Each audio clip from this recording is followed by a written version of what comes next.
बजरंग बली हनुमान, हनुमान हनुमान हनुमान, मेरे बजरंग बली हनुमान।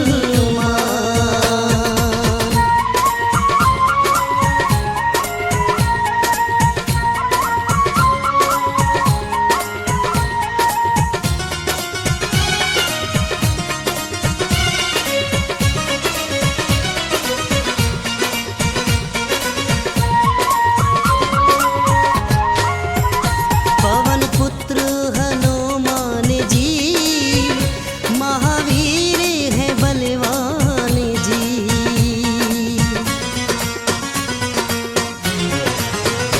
पवन पुत्र हनुमान जी, महावीर है बलवान जी।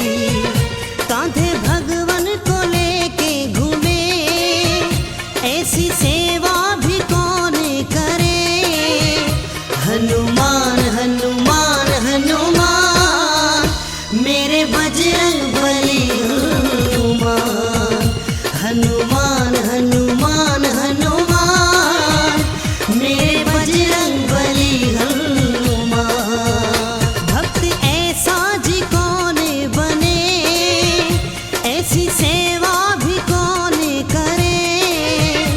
हनुमान हनुमान हनुमान, मेरे बजरंग बली हनुमान, हनुमान हनुमान हनुमान, मेरे बजरंग बली हनुमान।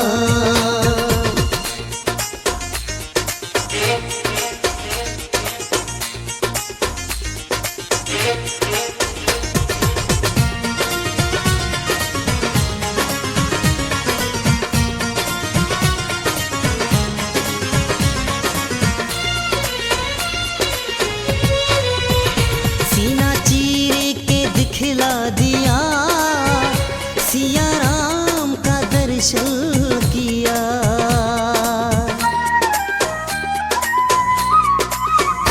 सीना चीर के दिखला दिया, सिया राम का दर्शन किया। ऐसी श्रद्धा तो कोई रखे, ऐसी सेवा जी कौन करे। हनुमान हनुमान हनुमान, मेरे बजरंग बली हनुमान, हनुमान हनुमान हनुमान, मेरे बजरंग बली हनुमान। भक्त ऐसा जी कौन बने, ऐसी सेवा भी कौन करे। हनुमान हनुमान हनुमान, मेरे बजरंग बली हनुमान, हनुमान हनुमान हनुमान, मेरे बजरंग बली हनुमान।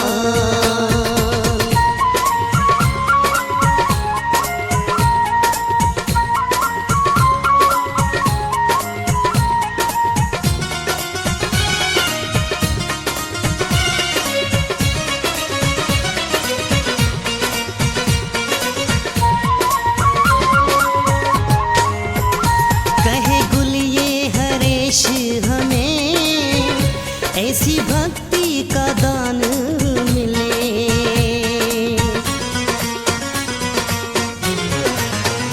कहे गुलिये हरेश हमें, ऐसी भक्ति का दान मिले। सदा भक्ति में बढ़ते रहे, ऐसी सेवा तो हम भी करें। हनुमान